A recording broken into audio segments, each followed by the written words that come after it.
Oke, kita lanjut dulu ke ini apa ya?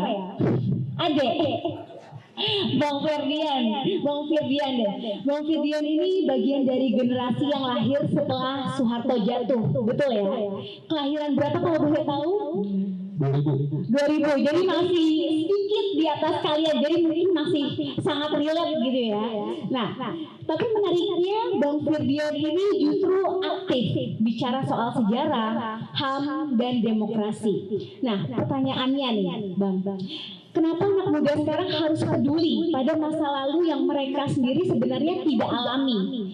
Dan kenapa merasa penting untuk bicara soal Soeharto dan pelanggaran HAM yang sudah terjadi lalu? Silakan. Tes. Oke, Indonesia negara hukum, korupsi nomor 1. Assalamualaikum warahmatullahi wabarakatuh semuanya. Tes. Tadi sebenarnya udah banyak teman-teman dijelasin. Mungkin coba pengen bilang gini aja sih. Nonton Avenger ya teman-teman? Nonton ya? Tahu Thanos kan? Kira-kira Thanos tuh kalau di film dihitungnya pahlawan atau penjahat? Pahlawan atau penjahat? Penjahat. Padahal niat Thanos baik. Bangkan semesta, makanya dia ngilangin sebagian atau setengah penduduk semesta. Cara-cara tetap salah. Tuh, dia bunuh setengah semesta. Makanya di filmnya disebut villain, penjahat.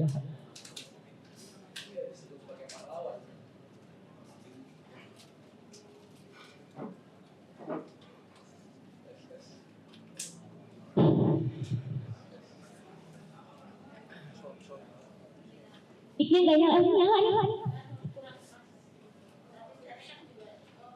Tes. Enak pakai handphone apa nggak usah? Ya. Oke, sip. Jadi teman-teman, gue pengen bilang gini. Pahlawan macam apa yang melakukan belasan pelanggaran HAM berat selama 32 tahun dia memimpin? Gitu. Pahlawan macam apa yang melakukan korupsi sampai 456 triliun? Cek Google kalau nggak percaya. Kenapa teman-teman? Pahlawan macam apa yang menjadikan Pancasila sebagai asas tunggal untuk membungkam orang-orang yang ingin beribadah, orang-orang yang ingin bersuara? Pahlawan macam apa? Kalau Soeharto adalah pahlawan, teman-teman, kalau Soeharto adalah pahlawan, berarti Marsinah adalah penjahat. Kalau Soeharto berarti Munir adalah penjahat. Kalau Soeharto adalah pahlawan, berarti Wiji Tukul adalah penjahat. Kalau Soeharto adalah pahlawan, Bu Sumarsi dan banyak orang yang tiap hari berdiri depan istana laksanakan aksi Kamisan adalah penjahat. Kalau Soeharto adalah pahlawan, berarti kita yang selama ini di kampus menyuarakan tolak Orde Baru dan kembalinya Orde paling baru adalah penjahat. Jadinya, kalau menjadikan Soeharto sebagai pahlawan nasional, maka kita berarti penjahat. Pertanyaan, kita penjahat atau bukan, teman-teman? Mereka menyuarakan anti korupsi, penjahat atau bukan? Mereka menyuarakan kebebasan bersuara, penjahat atau bukan? Mereka menyuarakan penggusuran, penjahat atau bukan? Bukan. Jadi hari ini kita nggak bisa melihat Soeharto pahlawan ini hanya sebagai pilar. Dia jadi kultur, teman-teman. Dia kan jadi kultur. Soeharto selama memimpin 32 tahun, kita sama-sama tahu. Semua pas video dia depan anak kecil, terus nanya, siapa yang nanya kayak gitu? Siapa yang nanya kayak gitu kan? Kita tahu jokes tentang Soeharto, Kijang satu ganti, Ulikan dan sebagainya. Soeharto adalah pahlawan, teman-teman. Maka gue nggak heran kalau cara-cara yang dilakukan Orde Baru akan kita rasakan kembali di hari ini. Karena sejatinya pahlawan adalah inspirasi. Pahlawan itu harus jadi contoh, inspirasi. Berarti kalau Soeharto adalah pahlawan, gue gak heran kalau pemerintahan hari ini berusaha melakukan cara-cara yang sama. Lakukan tindak pembungkaman demokrasi yang sama. Karena dianggap pahlawan kita kan kayak gitu, gak apa-apa dong. Pertanyaan mau gak mau penculikan kembali lagi di hari ini? Enggak. Masalahnya hari ini teman-teman,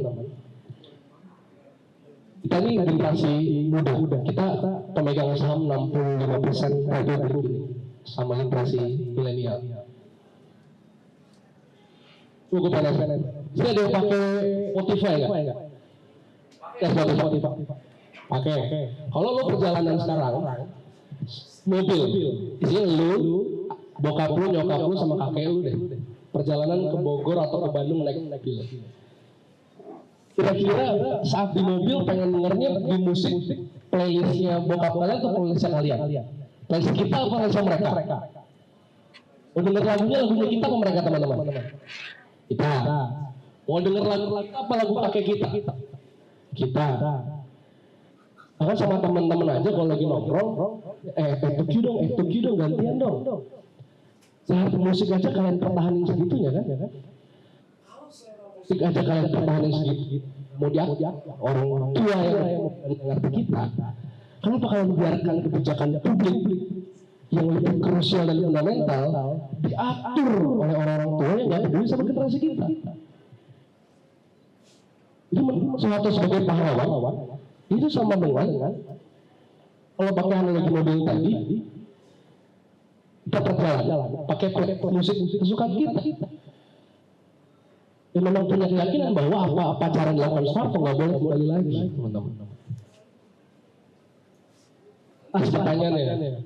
Tapi kan Soeharto melakukan pembangunan infrastruktur, jalan tol, waduk, dia kan udah bangun banyak bandara, masa nggak dilihat kayak gitu? Nah, sebagai Gen Z akan bilang pembangunan bare minimum, bos. Bare minimum. Bukan hal yang jadi pahlawan. Coba kira-kira lu yang cowok-cowok jemput pacar lu pakai mobil atau motor, pahlawan bukan? Enggak, bare minimum kan? Pak, kalian sekarang masih kuliah, nugas. Kalian nugas ngumpulin tiba-tiba jadi pahlawan nggak?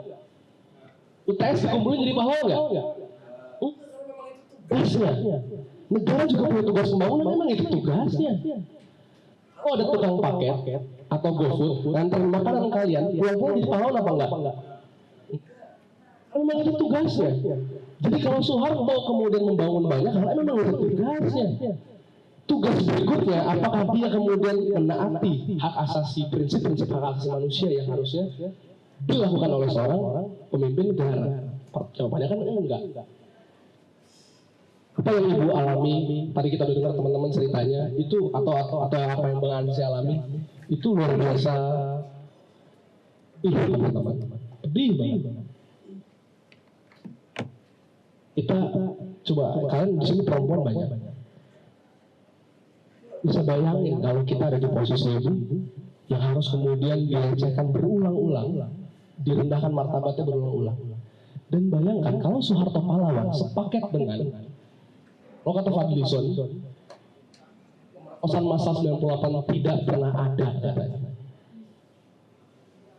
Ibu alami tadi, kalau Soeharto pahlawan bisa jangan nggak bohong, itu nggak pernah ada. Dan apa dampaknya kalian? Mungkin kalian mikir, tapi kan itu yang berlalu, ya udah biarin lah. Dampaknya besok lu.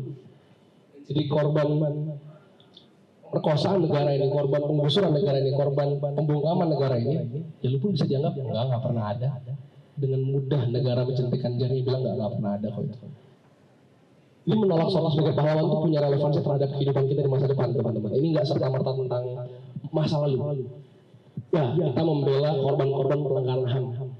Betul, ya kita membela senior-senior kita yang pernah turun di tahun Orde Baru. makanya kita menolak Soeharto. Tapi apa kaitan sama kita? Kaitan adalah kalau kita ngapain kultur-kultur itu kembali, tolak teman-teman semua. Kita bisa biarkan ini kembali lagi. Dan terakhir, gue pengen bilang teman-teman, kondisi hari ini, ada jurnal yang mengatakan kemenangan Prabowo Gibran itu disebabkan salah satunya adalah minimnya literasi orang-orang muda dalam memahami sejarah. Jurnal. Faktanya hari ini teman-teman, gue gak mau ngomong benar atau salah ya, tapi gue ngomong fakta ya. Mereka yang berkuasa di era Orde Baru ada lagi di era sekarang. Dimau jadi dirjen bea cukai, jadi presiden, dan lain-lain sebagainya.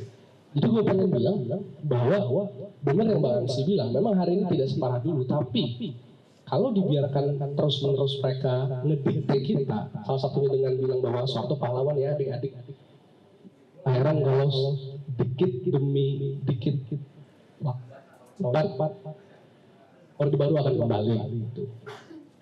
Ada satu film namanya filmnya Exil. Exil itu orang-orang yang dulu dikuliahin Bung Karno ke luar negeri, atau Isma gitu kalian ke luar negeri, terus gak bisa pulang karena Soeharto nganggap mereka itu komunis. Terus orang-orang Exil itu bilang gini, paling Orde Baru cuma 5 tahun lah Soeharto, habis itu pemilu ganti lagi. Dan sampai sekarang para Exil nggak pernah bisa pulang, dan mereka bilang ternyata Orde Baru bertahan 32 tahun lamanya. Jadi pesan moral dari para Exil itu adalah kita nggak pernah tahu. Jadi otoritarian itu nggak datang tiba-tiba kayak dar bawa tank gitu, enggak. Datang pelan-pelan, kita nggak nyadar. Dan hari ini teman-teman kalau ngomongin fakta, lagi-lagi fakta, masih ada 900 teman-teman kita yang tersangka loh teman-teman. Demonstrasi kemarin. Si ada Del Pedro Laras Faizati yang harus dipenjara karena ikut demonstrasi kayak kita kemarin. Farhan belum kembali, bahkan katanya kerangkanya ditemukan di Kuitang. Banyak hal-hal yang akhirnya hari ini kalau kita biarkan Soeharto menjadi pahlawan, pelan-pelan itu semua akan jadi hal yang normal. Kita baru dengar di Pati kemarin teman-teman, gagal mereka makzulin bupatinya, dipersangkakan tokoh gerakannya. Balas dendam bupati-bupati lah. Jadi sekarang ada nuansa di mana setara Orde Baru dulu, tapi kok terornya mulai terasa lagi dengan bentuk yang berbeda. Jadi kita punya style masing-masing. Tapi yang pengen gue bilang, kalau Soeharto sampai lolos menjadi pahlawan, gue nggak usah. Karena kalian semua nggak usah kaget. Lagi kalau besok penculikan kembali lagi, Petrus kembali lagi, militerisme kembali lagi. Doktrin hegemoni kembali lagi. Dan apa yang ibu alami, pemerkosaan di luar sana bisa dianggap tidak pernah ada. Gue nggak usah. Kita nggak usah. Dan terakhir banget gue pengen bilang teman-teman, tadi ditanya, kenapa kita harus peduli masa lalu, sedangkan kita hidup di masa sekarang. Contoh, kenapa kita harus peduli Munir misalnya, Munir, Marsinah. Karena teman-teman, selama dalang dari pembunuh Munir, dalang dari para penculik aktivis 98, dalang dibalik berbagai kejahatan kemanusiaan era Orde Baru tidak pernah ditangkap dan tidak pernah diadili, maka selama itu juga kita semua adalah korban berikutnya. Jadi membela masa lalu sama dengan membela hak hidup kita hari ini dan masa depan. Ini teman-teman, menjadikan seorang presiden diktator karena pembangunan sebagai pahlawan tidak tepat, karena hampir minimum dilakukan negara. Tadi Bang sudah sempat mention soal doktrin. Ada satu doktrin yang Orde Baru pengen terus kita pikirin. Adalah dua. Negara selalu hadir jadi pahlawan. Kedua, politik itu hanya urusan elit. Satu ya. Baru ada satu anggota dewan yang kemarin sempat dijarah rumahnya, terus dia bikin syukuran. Terus dia ngomong gini, saya alhamdulillah nggak pernah korupsi gitu rumah ini. Itu juga kemarin yang teriak-teriakin saya yakin nggak bayar pajak gitu. Penerima bansos. Ini orang nggak kapok ya. Kenapa bilang? Padahal teman-teman, gue sempat DM begini dari orang. Kak, aku nitip aspirasi ini ya, karena aku penerima KIPK. Aku nggak bisa bersuara. Gue jawab gini, loh, kenapa kamu menerima KIPK nggak bisa bersuara? Oh ya karena kan dikasih negara. Enggak, itu nggak negara kasih. Itu bukan bansos, KIPK, jalan tol, infrastruktur, bukan hadiah dari negara. Itu pajak yang kita bayar, dikembalikan kepada kita lagi teman-teman. Dan Orde Baru kan dulu punya dikte seperti itu, bahwa kalau pembangunan itu adalah jasanya pemerintah. Enggak jasa, itu kita titip. Kita titipin teman-teman. Yang kedua adalah politik jadi urusan elit. Hanya dulu partai difusi jadi 3, dari banyak partai cuma jadi 3. Dan yang melawan seperti PDI waktu itu belum ada perjuangan ya, itu diberangus sampai mau didualisme, dibikin kuda makanya ada peristiwa kuda tulis segala macam. Media Tempo, Gredel. Ini hari ini teman-teman, kalau ada yang bilang politik bukan urusan kita, kira-kira sepakat atau tidak teman-teman? Nah, karena everything is political. Harga internet, harga UKT, harga apapun adalah politik. Bahkan ada kultur kalau cowok first date harus jemput ceweknya aja, itu karena keputusan politik. Sekarang mikir, kok bisa? Karena negara gagal memberikan transportasi umum yang baik, masif, murah, dan berkualitas. Makanya kalau di film luar, orang bisa jatuh cinta di subway, busway. Sekarang coba kalian jatuh cinta di kereta Manggarai jam 5. Paling kalau nggak jadi pepes, jadi sarden. Inggris, Jepang bisa orang jatuh cinta di subway, di busway, karena murah, berkualitas. Di kita nggak mungkin ada film orang jatuh cinta di KRL, itu nggak mungkin. Ini semua hal politik. Makanya gue pengen menjadikan isu Soeharto ini bukan isunya elit, dia isu kita semua. Dia isu kita semua yang harus kita tolak. Apalagi dengar-dengar yang mengusulkan Soeharto menjadi pahlawan ini, satu juga adalah Bahlil. Itu Bahlil dipercaya udah aneh juga ya. Saya Bahlil percaya Bahlil ini aneh gitu. Jadi bagi gue nggak ada alasan kita mengiyakan Soeharto jadi pahlawan, dan kita harus tolak Soeharto jadi pahlawan demi kehidupan kita hari dan demi masa depan kita semua. Terima kasih. Oke, terima